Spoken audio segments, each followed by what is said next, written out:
Welcome to my YouTube channel MS lecture.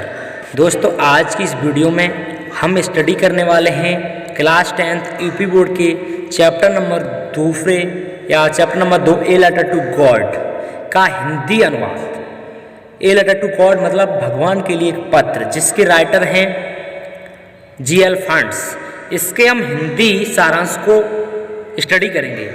चलिए तो हिंदी सारांश पढ़ते हैं। क्या होगा? वह मकान जो पूरी घाटी इंटायर वैली घाटी का इकलौता मकान सॉल्टरी हाउस था, एक निचली पहाड़ी की चोटी को इंग्लिश में कहते हैं क्रेस्ट पर स्थित था। उस ऊंचाई से नदी तथा पके हुए मक्का के खेत को देखा जा सकता था, जो फूलों से भरा था, जिनसे एक अच्छी फसल या पैदावार होने का भरोसा होता था। एकमात्र चीज जिसकी धरती की जरूरत थी वह थी या तो भारी बारिश डाउनपुअर या फिर कम से कम एक बौछार सोअर। उस पूरी सुबह लेंचो, जो अपने खेतों से भली भांति परिचित था, लेंचो ने उत्तरी पूर्व के आकाश को देखने के अतिरिक्त कोई और काम नहीं किया था। अरे महिला, अब सचमुच ही बारिश होने वाली है। उस महिला जो रात का भोजन तैयार कर रही थी, उसने उत्तर दिया, हाँ, यदि ईश्वर की इच्छा हुई तो डिनर तैयार है। यह कहकर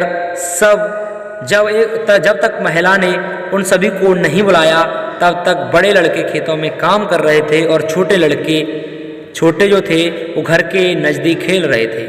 भोजन के दौरान ही जैसे लेंचो ने भविष्यवाणी को इंग्लिश में कहते हैं प्रिडिक्शन की थी, वर्षा की बड़ी बड़ी बूंदें गिरने लगी। उत्तरी पूर्व दिशा में बड़े बड़े पहाड़ जैसे बादल दिखाई दिए। हवा ताजी तथा सुहानी थी।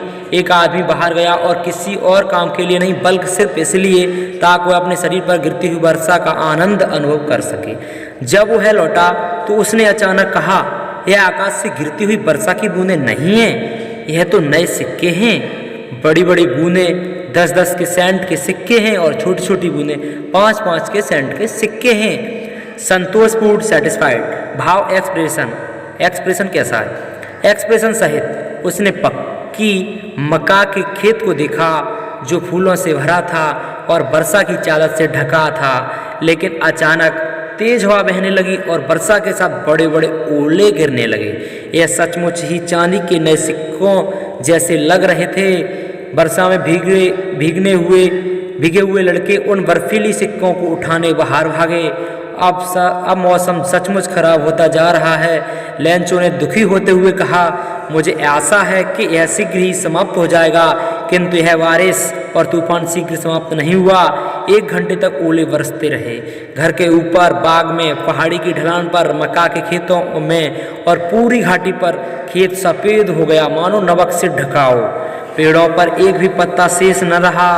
मक्का पूरी तरह से डिस्ट्रॉय हो गई और उस पर से फूल गिर गए और नष्ट हो गए। लेंचो का अंतर्मन उदासी सैडनेस से भर गया। अंतर्मन दुखी हो गया। जब तूफान गुजर चुका था, तब अपने खेतों के बीच खड़े हुए उसने अपने बेटों से कहा, एक टिड्डी दल भी इससे कहीं ज़्यादा छोड़ जाता। ओले तो कुछ भी नहीं बाकी छोड़ गए। इस वर्ष हमारे पास मकई बिल्कुल नहीं होगी। वह एक दुख भरी रात थी। हमारा सारा कार्य बेकार गया। कोई नहीं जो हमारी सहायता कर सके। इस वर्ष हम सब भूखे रहेंगे। परंतु उन सभी के दिल में जो घाटी के बीच बने उस सुनसान घर में रहते थे, एकमात्र आशा अभी थी ईश्वर से मदद की। इतना दुखी या परेशान अपसेट मत हो। यद्यप ऐसा लगता है कि सब नष्ट हो गया है, याद रखो, भूख से कोई नहीं मरता। वे तो यही कहते हैं, भूख से कोई नहीं मरता।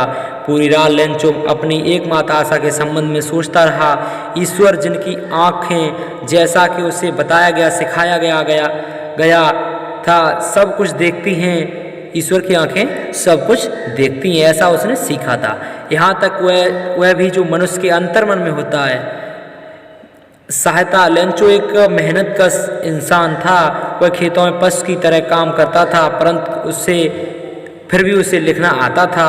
आगामी रविवार के दिन सुबह डेवरिक होते ही वह एक पत्र लिखने लगा, जिसे वह खुद शहर ले जाकर डाक में डालने वाला था। जो वह लिख रहा था वह था, ये खुद के लिए ईश्वर वो खुद ईश्वर के लिए एक पत्र। भगवान उसने लिखा, यदि आप मेरी मदद नहीं करोगे तो मुझे और मेरे परिवार को इस वर्ष भूखा रहना होगा। मुझे अपने खेत को फिर से बोने के लिए और अगली फसल आने तक जीने के लिए कुछ पैसे या 100 रुपये की ज़रूरत है, क्योंकि ओलों ने सब कुछ बर्बाद कर दिया है। उसने लिफाफे पर लिखा ईश्वर के लिए और पत्र को उसके अंदर डाल दिया और अब भी परेशान सा शहर की ओर चल पड़ा। डाकघर में उसने पत्र पर टिकट लगाया और उसे डाक वाले डिब्बे में डाल दिया। कर्मचारियों में से एक जो डाकिया था, उसने उस पोस्ट ऑफिस में भी मदद करता था। वह खूब हंसते हुए लाफिंग हार्टली अपने अफसर के पास गया और उसे ईश्वर को लिखा गया वह पत्र दिखाया। डाकिए के रूप में अपने पूरे कार्यकाल कैरियर के दौरान उसने वह पता कभी नहीं जाना था। पोस्ट मास्टर ने जो एक मोटा सा दास्ताना स्वभाव वाला व्यक्ति था, उसकी भी हंसी छूट गई, किंतु लगभग तुरंत ही वह गंभीर सीरियस हो गया और डेस्क के ऊपर पत्र को खटखटाते हुए कहने लगा, ऐसी आस्था है, व्हाट फेथ, काश मेरी भी आस्था उस आदमी जैसी होती जिसने यह पत्र लिखा है। इसने तो ईश्वर के साथ ही पत्र व्यवहार शुरू कर दिया। तो लेखक का ईश्वर में विश्वास न डगमगाने के लिए पोस्ट मास्टर को एक विचार सूझा कि उसने इस पत्र को दिया जाना चाहिए, किंतु उसने पत्र खोला तो स्पष्ट था कि उसने पत्र के लिए उसे दयाभाव कागज और स्याही के अलावा कुछ भी चाहिए होगा। लेकिन वह अपने निश्चय पर अड़ग रहा। अपने कर्मचारियों से पैसे मांगे, स्वयं भी अपने वेतन का कुछ भाग दिया, अन्य मित्रों को भी दयालुता के इस काम में कुछ देना पड़ा। उसके लिए जो पैसों को इकट्ठा करना असंभव था, इसलिए वह किसान को आधे से थोड़ा अधिक ही भेज पाया। उसने पैसों का लेंचों का पता लिखे एक लिफाफे में डाला उस पर और साथ ही एक पत्र रख दिया जिस पर केवल एक ही शब्द के रूप में अंकित था, ईश्वर। आगामी रविवार को लेंचो रोजाना कुछ पहले ही पहुंच गया, यह पूछने के लिए क्या उसके लिए कोई पत्र है। डाकिया ने खुद उसे पत्र दिया, जबकि पोस्ट मास्टर वैसा संतोष जो एक अच्छा काम करने वाला व्यक्ति अनुभव करते हुए पोस्ट ऑफिस देख रहे थे।